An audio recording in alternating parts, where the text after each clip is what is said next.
আসসালামু আলাইকুম। চলে এলাম চায়না ব্লগ নিয়ে। চায়না ভ্রমণের গুরুত্বপূর্ণ তথ্য নিয়ে আগে একটি ভিডিও করেছিলাম, যার লিংক আমি ডেসক্রিপশন বক্সে দিয়ে দিব। আমাদের চায়না সফর শুরু হবে সাংহাই থেকে। চায়না সাউদার্নের একটি ফ্লাইটে করে আমরা সাংহাই চলে যাব। মাঝে আমাদের গুয়াংজুতে ট্রানজিট ছিল, সো আমরা সাংহাই চলে এসেছি। এটি হচ্ছে সেই বিখ্যাত নানজিং রোড।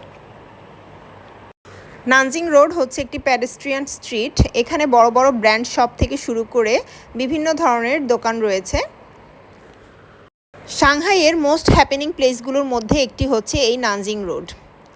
এখন আমরা হোটেলে ব্যাগ রেখে চলে যাচ্ছি ঝুজিয়াজিয়াও অ্যানশান্ট টাউন। চায়নাতে যে কোনো জায়গায় যেতে হলে সবচেয়ে সহজ উপায় হচ্ছে সাবওয়ে অথবা ডিডি ট্রাভেল ইউজ করা।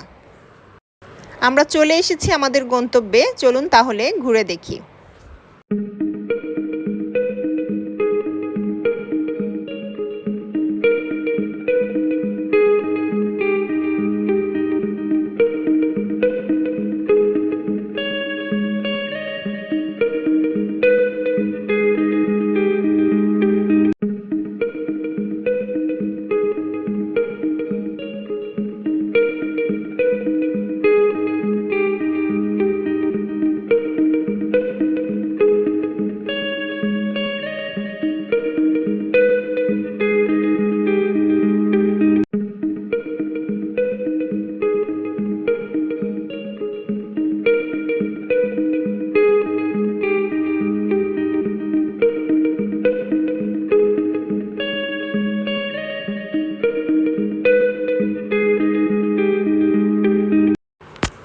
এখানকার ঘোরাঘুরি শেষ করে এখন আমরা চলে যাচ্ছি ইস্ট নানজিং রোডে।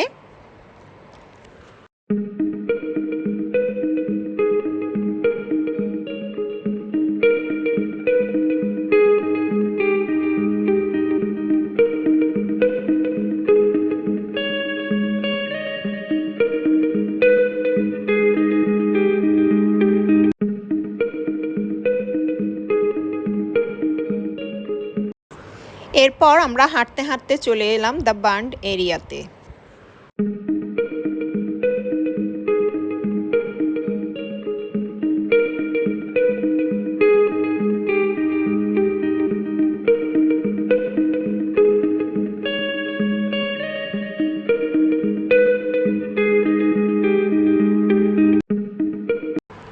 এরপর চলে গেলাম একটা লোকাল দোকানে, যেখানে ফ্রুটস ভেজিটেবলস ছিল প্রচুর। আমার আসলে লোকাল দোকান বা বাজারগুলো ঘুরে দেখতে অনেক ভালো লাগে, কারণ আমি ডিফারেন্সিয়েট করতে পারি যে কোন জিনিসটা বাংলাদেশে পাওয়া যায়, কোন জিনিসটা অন্য কান্ট্রিতে পাওয়া যায়, আবার কোন জিনিসগুলো কমন জিনিস। এই জিনিসগুলো খুঁজে বের করতে আমার আসলে অনেক ভালো লাগে।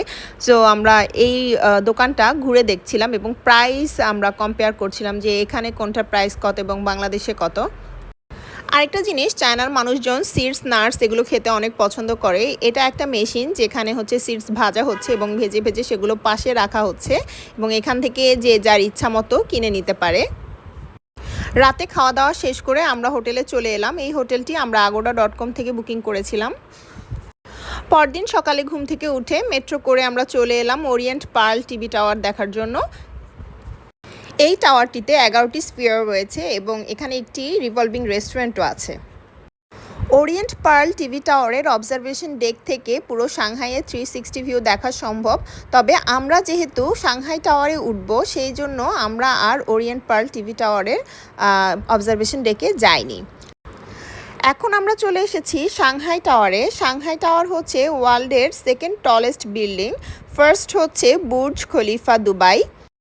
সাংহাই টাওয়ারের টোটাল ফ্লোর সংখ্যা হচ্ছে 128 এবং আমরা এখন 118তম ফ্লোরে মানে অবজারভেশন ডেকে চলে এসেছি এবং এই অবজারভেশন ডেক থেকে পুরো সাংহাই শহরটা এখন চোখের সামনে পাশ দিয়ে বয়ে চলছে হুয়াংপু নদী। অবজারভেশন ডেকে ওঠার জন্য টিকিটের প্রাইস হচ্ছে অ্যাডাল্টস $25 এবং চাইল্ড হচ্ছে $12। এখন আমরা চলে যাচ্ছি নিচে। আমরা এখন যাব হচ্ছে হ্যাভেনলি জিন রেস্টুরেন্টে, যেটি হচ্ছে ওয়ার্ল্ডস টলেস্ট রেস্টুরেন্ট। এটি সাংহাই টাওয়ারেরই 120তম ফ্লোরে অবস্থিত। তবে এখানে যেতে হবে হোটেলের এন্ট্রান্স দিয়ে। সো আমরা চলে এলাম হচ্ছে যে হোটেলের এন্ট্রান্সে।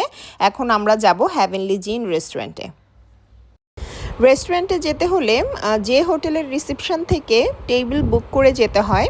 তো আমরা হোটেলের নিচ থেকে টেবিল বুক করে নিলাম। আনফরচুনেটলি আমরা জানালার পাশের কোনো টেবিল পেলাম না। আমরা হচ্ছে মাঝখানের একটি টেবিল বুক করে নিলাম। তো আমরা চলে এলাম হেভেনলি জিন রেস্টুরেন্টে।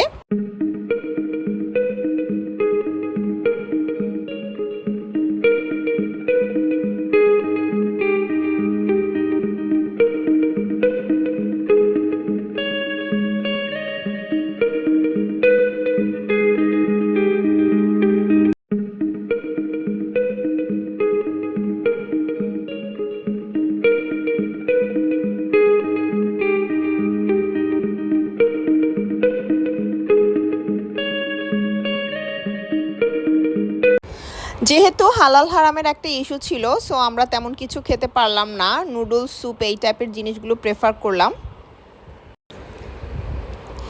এখন আমরা চলে যাচ্ছি ইউ গার্ডেনে। এটা একটা প্রাইভেট প্রপার্টি, তবে হিস্টোরিক একটা জায়গা।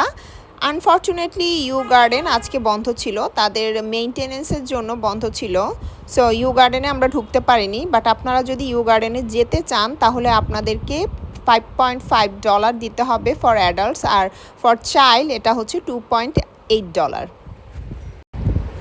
এরপরে আমরা আশপাশটা একটু ঘুরে ফিরে দেখলাম, বিভিন্ন দোকানগুলোতে ঢু মারলাম, রাস্তাগুলো ঘুরে দেখলাম। তারপরে এখন আমরা চলে যাচ্ছি হচ্ছে ফ্রেঞ্চ কনসেশনে।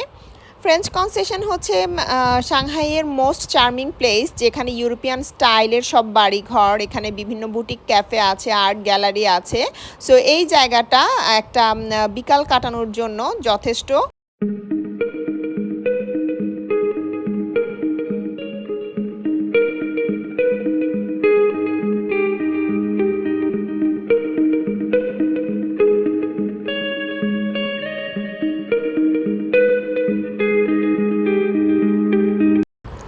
এতক্ষণ যেই জায়গাগুলোতে আমরা গেলাম এগুলো সবগুলোই সাংহাইয়ের মোস্ট রেকমেন্ডেড প্লেস, এবং এগুলো সবগুলোতেই আপনি মেট্রো লাইন ইউজ করে যেতে পারবেন, এবং চায়নার সবচেয়ে ইজিয়েস্ট এবং কম খরচে যাওয়ার উপায় হচ্ছে মেট্রো। তো এখন আমরা চলে এলাম হচ্ছে রেলওয়ে স্টেশনে। এখান থেকে আমরা বেইজিংয়ের ট্রেন ধরবো। রাতেই আমাদের বেইজিংয়ের ট্রেন, এবং আমরা সকালে হচ্ছে বেইজিং পৌঁছাবো। তো চলুন আমাদের ট্রেনটা আমরা একটু ঘুরে দেখি।